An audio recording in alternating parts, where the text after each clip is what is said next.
जब इस प्रकार का सवाल आता है तो हम वहां जाते हैं जहां हमने e रेज ax और साइन bx इस तरीके की इंटीग्रेशन की हुई है।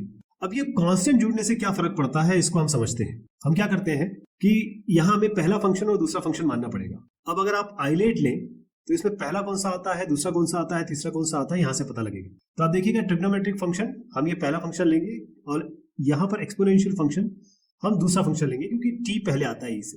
तो पहला फंक्शन ये वाला हो जाएगा और दूसरा फंक्शन हमारा ये वाला हो जाएगा। तो इसको कैसे करेंगे, अब मैं फॉर्मूला लगा रहा हूं। आप जानते हैं कि u और v अगर मल्टीप्लाइड है और उसका हम इंटीग्रेशन करना चाहें, u इसमें पहला है, v इसमें दूसरा फंक्शन है, तो उसका फॉर्मूला क्या बनता है, ये बनता है u पहले आता है इंटीग्रेशन ऑफ v, फिर माइनस होता है d बाई डी एक्स होता है पहले u का, फिर उसके बाद इंटीग्रेशन v वैसे लिख दिया जाता है, यहाँ पर भी dx आएगा वैसे, और उसके बाद ये जब पूरा हो जाएगा यानी डिफरेंशिएशन और इंटीग्रेशन जब मल्टीप्लाई हो जाएंगे तब एक बार और इसका इंटीग्रेशन होगा, वही हम यहाँ करेंगे।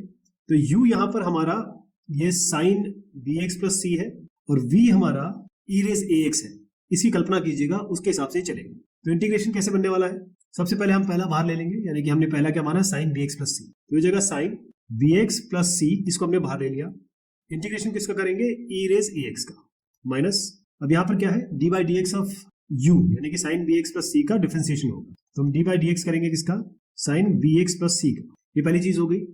इंटीग्रेशन e रेज ax का दोबारा होगा, यानी जो चीज यहाँ होगी वो यहाँ होगी, लेकिन जब ये दोनों हो जाएंगे उसके बाद इसका इंटीग्रेशन दोबारा होगा। ये हो गया e रेज ax, तो e रेज ax तो ये आ गया इंटीग्रेशन में, लेकिन ax का डिफरेंशिएशन होगा और जो भी वैल्यू होगी वो नीचे आएगी। यहाँ पर साइन bx प्लस c वैसे ही चलेगा, यहाँ पर कोई दिक्कत नहीं है, माइनस।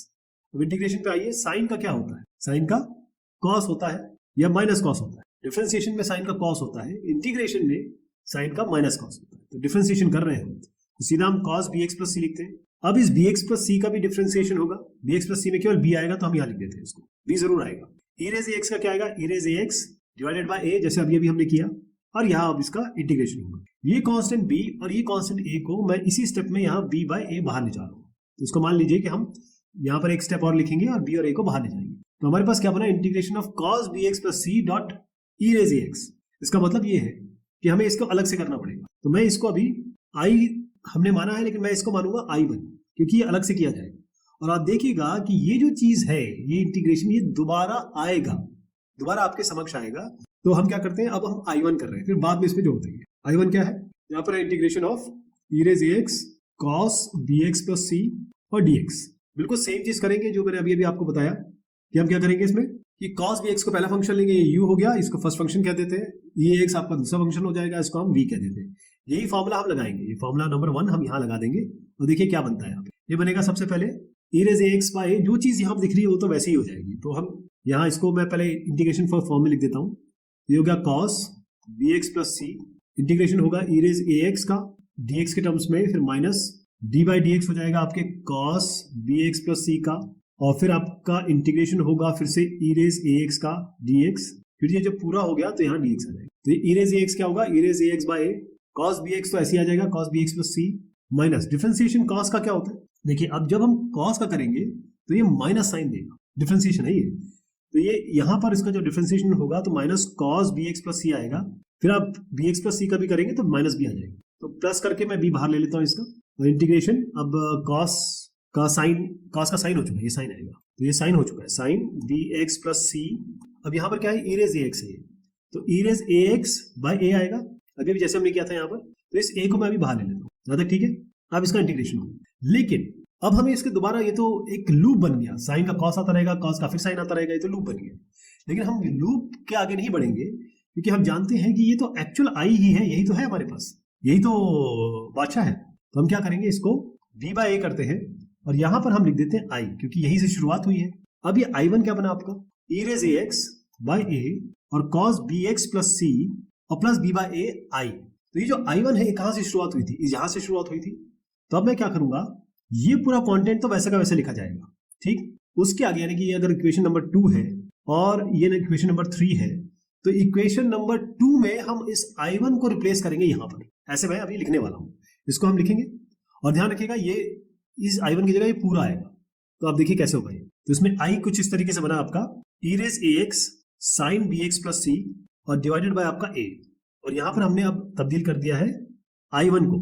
I1 क्या था, देखिए b बाय ए तो बाहर आया ही था, ये तो आपको पता ही है, पहले हम b बाय ए इंटू अंदर ले गए थे, तो b बाय ए और यहां पर आ जाएगा आपका जो कंटेंट मैंने आपको बताया वो यहां लिख दीजिए, e के power ax cos bx plus c divide by a और प्लस b बाय a, ये i आ गया आपका, i दोबारा आ गया। अब इसको अंदर मल्टीप्लाई कर लीजिए, e raise ax by a sin bx plus c, अब b बाय a को मैं मल्टीप्लाई कर रहा हूं अंदर, तो b बाय यहां पर क्या आएगा, देखिए ये a स्क्वायर आएगा और e raise ax cos bx plus c तो यहां आ गया। अब b बाय यहां मल्टीप्लाई होगा लेकिन माइनस में होगा, तो बी स्क्वायर, ये इसको इससे मल्टीप्लाई कर रहे हैं, B square by A square और ये आई हो गया। अब यहां जो ये आया है दाहिने हाथ में, हम इसको यहां ले जा रहे हैं, कहां, यहां पर, तो ये क्या बना, I plus B square by A square, I बराबर, ये चीज क्या बन रही है आपकी। अब इसमें हम क्या करते हैं, ए स्क्वायर को हम ले लेते हैं अपना इसका एलसीएम, हमको क्योंकि एक चीज चाहिए ना इसमें, ए स्क्वायर एलसीएम ले लेते हैं, तो क्या बनेगा, देखिए ये तो ए स्क्वायर ऑलरेडी है, तो ये तो सीधा minus B E raise X cos bx plus c आ जाएगा, लेकिन यहां पर क्या होगा, क्योंकि ये a है, यहाँ a स्क्वायर है तो a से मल्टीप्लाई होगा, ये a e raise ax sin bx plus c, यहाँ तो कोई शंका तो नहीं है आपको। ये i plus B square by a square, i क्या बनेगा, यहाँ कर देते हैं, i अगर हम यहाँ से बाहर ले लें तो ये बनेगा 1 plus B square by a square, यानी कि i a स्क्वायर को यहाँ मल्टीप्लाई करिए, b स्क्वायर को यहाँ मल्टीप्लाई करिए और नीचे इन दोनों को मल्टीप्लाई करके यहाँ लिख दीजिए, ये आ गया i इंटू आई बाहर लिया हमने, यहाँ क्या आ गया आपका a square plus B square by a square into I बराबर a e raise ax sin bx plus c minus b e raise ax cos bx plus c और नीचे आपका आ गया a स्क्वायर। इस a स्क्वायर को cancel कर दीजिए, इस a स्क्वायर पर प्लस b स्क्वायर को यहां ले आइए, तो क्या फाइनल क्या बन रहा है आपका, देखिए i हमारा बना e रेज ax, यहां से कॉमन ले लेंगे और यहां से कॉमन ले लेंगे, तो यहां से अगर मैं अभी भी कॉमन ले लूं तो e रेज ax बन जाएगा, ये a square plus b square नीचे आ गया है, a square plus b square, यहां तक भी कोई दिक्कत नहीं है।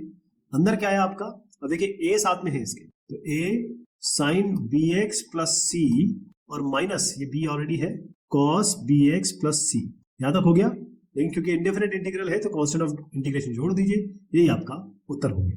तो आपने देख लिया किस तरीके से आएगा ये, और अगर आप इसको रिलेट करें e raise x sin bx plus c से, तो bx केवल c को हटा दीजिए तो bx से, तो क्या ये एक जैसा दिख रहा है, ये मैं आपसे जवाब चाहूंगा। अच्छा, ये एक तरीके से पूरा का पूरा प्रूफ है, तो प्रूफ कैसे होगा इसको ध्यान से देख लीजिए, क्योंकि इसमें बहुत सारी चीज मैंने साइन bx वाली की है, और आप यहाँ देखिए ये जो bx है केवल ये bx प्लस c बन गया, और ये cos bx से bx प्लस c बन गया। कई लोग कहते हैं कि डिस्कशन में कि c को छोड़ दो, इसको मत, c को 0 मान लो, क्योंकि जैसे bx प्लस 0 भी bx के बराबर होता है, उस तरीके से बताते हैं, लेकिन वैसा है नहीं, ये c बहुत बड़ा रोल प्ले करेगा अगर आपके थोड़े कॉम्प्लिकेटेड सवाल आएंगे तो।